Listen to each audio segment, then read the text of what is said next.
Agar siz 25 yoshdan oshgan bo'lsangiz, pensiya olayotgan bo'lsangiz yoki oilangizda pensioner ota-onangiz, buvingiz, bobongiz bo'lsa, sentyabr oyidagi moliyaviy imkoniyatlarni o'tkazib yubormang. Men bugun juda muhim masalani tushuntiraman.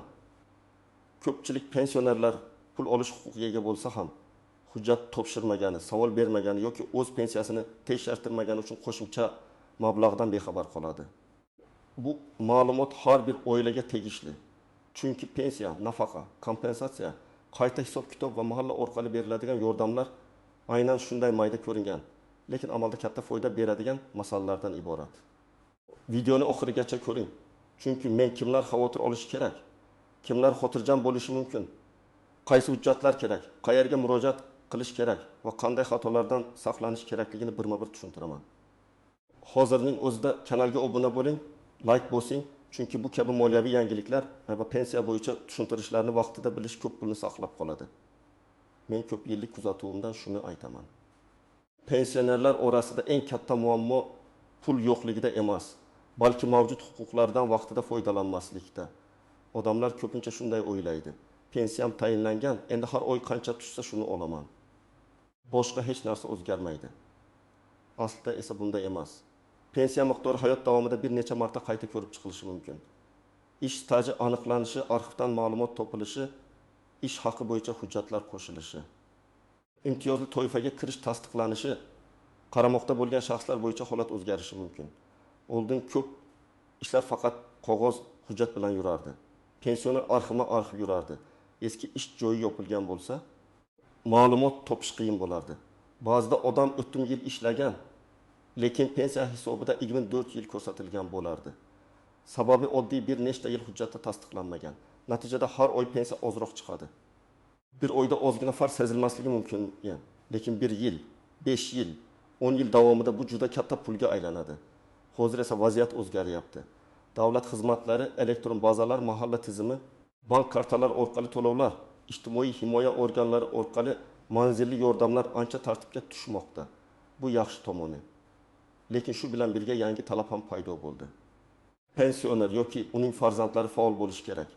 Ya'ni o'zi kelib berishadi deb kutmaslik kerak. Ba'zi to'lovlar avtomatik tushadi, lekin ba'zilari faqat ariza, tekshiruv yoki ma'lumot yangilanishidan keyin beriladi. Sentyabr oyida nega aynan e'tibor kuchayadi?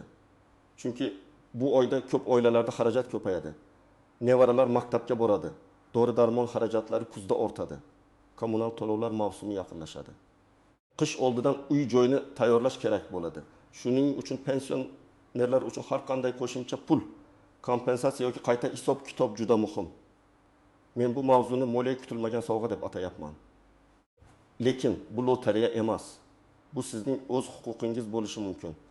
Birinchi toifa 25 yoshdan oshgan va yaqinda pensiyaga chiqqan ayollar. O'zbekistonda ayollar ko'p holatda 25 yoshdan pensiya yoshiga yetadi.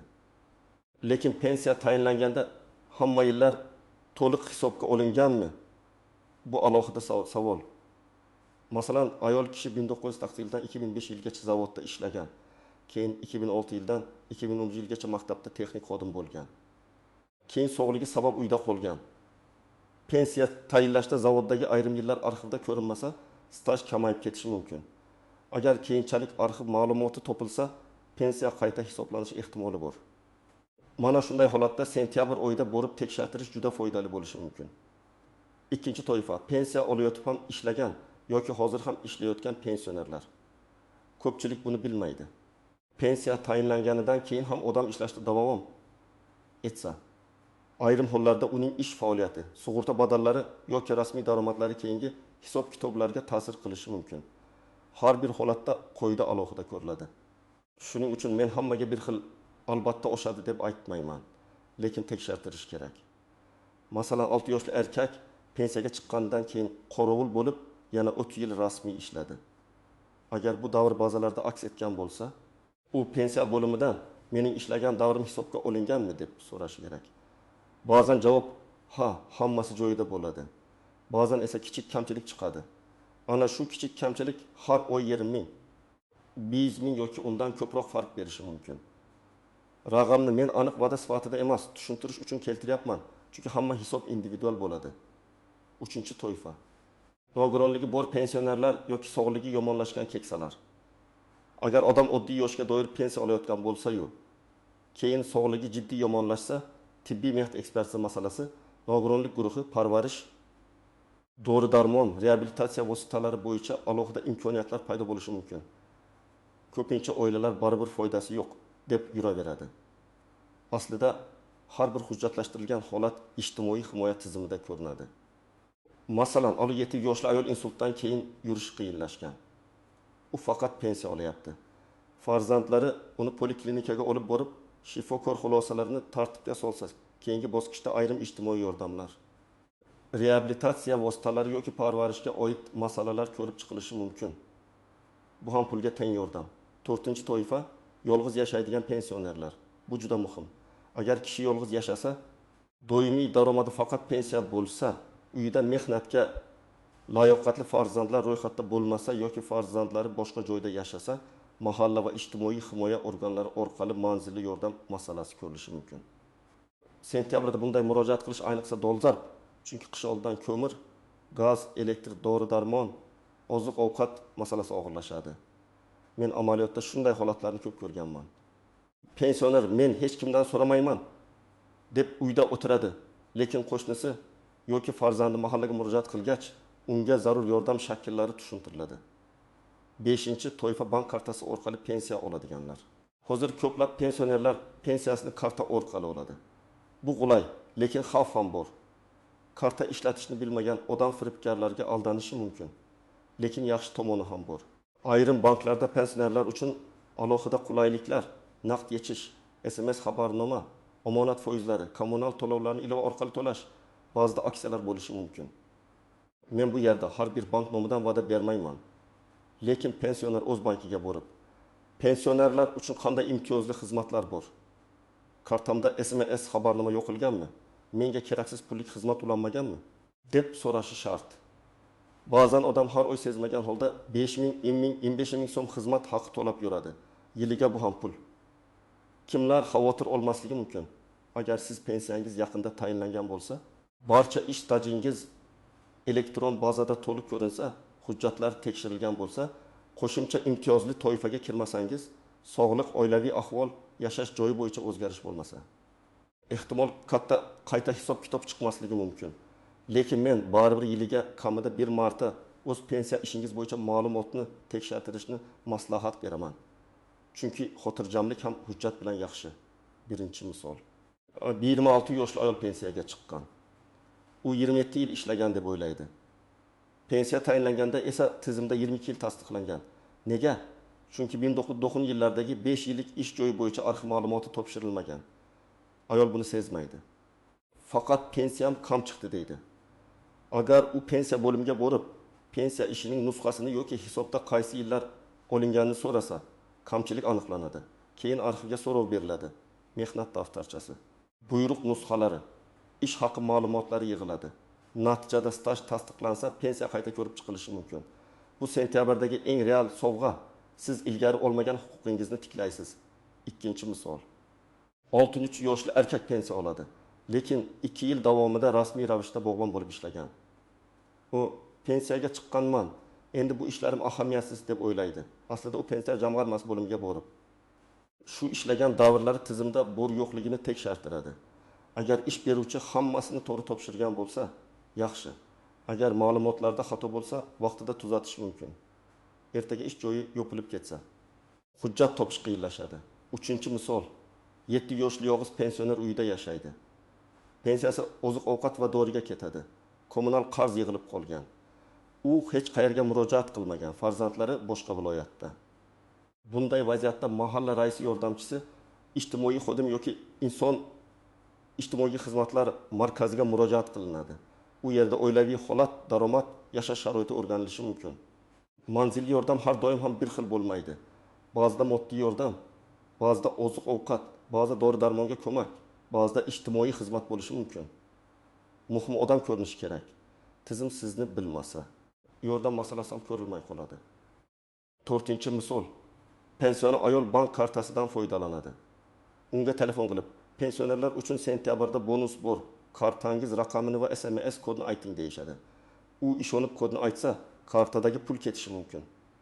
mana shu joyda men juda qat'iy ogohlantiraman. Hech qachon SMS kodni, karta pin kodini, ilova parolni hech kimga aytmang. Haqiqiy davlat organi yoki bank xodimi sizdan telefon orqali SMS kod so'ramaydi.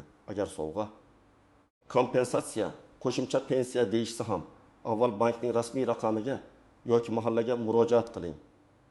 Birinchi nozik jihat, hamma qo'shimcha pul avtomatik tushmaydi.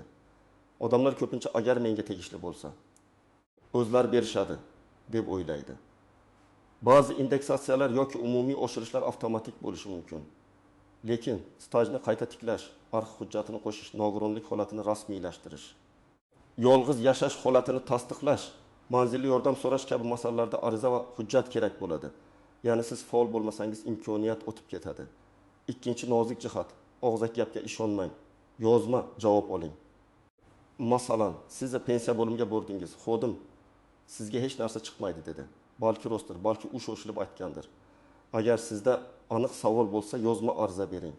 Mening pensiya hisobimda falon yillardagi ish stajim hisobga olingan, olinmaganini tekshirib berishingizni so'rayman.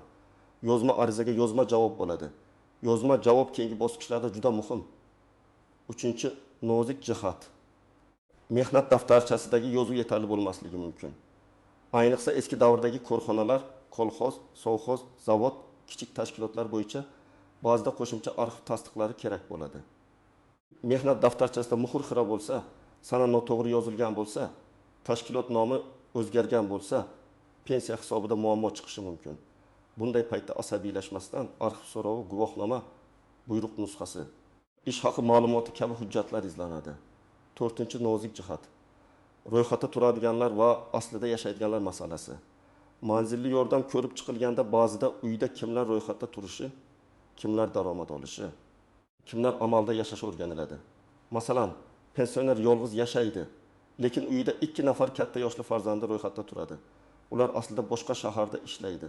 Hujjatda esa pensioner yolg'iz ko'rinmasligi mumkin. Bunday holatda mahallaga vaziyatni tushuntirib, kerak bo'lsa dalolatnoma, yashash joy haqida ma'lumot, farzandlarning boshqa joyda ishlashi yoki yashashini tasdiqlovchi hujjatlar tayyorlanadi. 5-nozik jihat. Qarzdorlik va bank kartasi. Agar pensionerning bank kartasiga sud qarori, kredit qarzi yoki boshqa majburiy undirishlar ulangan bo'lsa, tushgan mablag'dan ushlab qolish bo'lishi mumkin. Bu ham odamni hayron qoldiradi. Menga pul tushishi kerak edi, lekin kam tushdi. Bunday holatda bankdan hisobvaraq ko'chirmasini oling. Qaysi summa qayerga ketgani ko'rinsin. Agar noqonuniy ushlab qolish bo'lsa, yozma shikoyat qilinadi. Agar qonuniy qarzdorlik bo'lsa, undirish tartibini tushunish kerak. 6-nozik jihat. Firibgarlar aynan sentyabr, bayramlar, pensiya oshishi yoki yordam mavzularida faollashadi. Ular pensionerlarga telefon qiladi. Telegram orqali havola yuboradi. Davlatdan 600 ming so'm bonus, 5 yoshdan oshganlarga sovg'a. Kartaga pul tushirish uchun anketa to'ldiring deydi. Men sizga ekspert sifatida aniq qo'yda aytaman. Rasmiy yordam hech qachon shubhali havola orqali SMS kod kiritish bilan berilmaydi. Hujjat kerak bo'lsa, Davlat xizmatlari markazi, mahalla ijtimoiy xizmat markazi, pensiya bo'limi yoki bankning rasmiy ofisi orqali amalga oshiriladi. Birinchi qadam, pensiya hujjatlaringizni yig'ing. Uyda alohida papka qiling. Unga pasport yoki ID karta nusxasi, pensiya guvohnomasi bo'lsa uning nusxasi, mehnat daftarchasi, eski ish joylaridan ma'lumotnomalar, arxiv javoblari, ish haqi bo'yicha hujjatlar, nogironlik bo'yicha tibbiy hujjatlar, bank kartasi rekvizitlari va mahalla bergan davlatnomalarni joylang. Hujjat tarqoq bo'lsa, murojaat paytida vaqt yo'qotasiz. Ikkinchi qadam, pensiya hisobingizni tekshirtiring.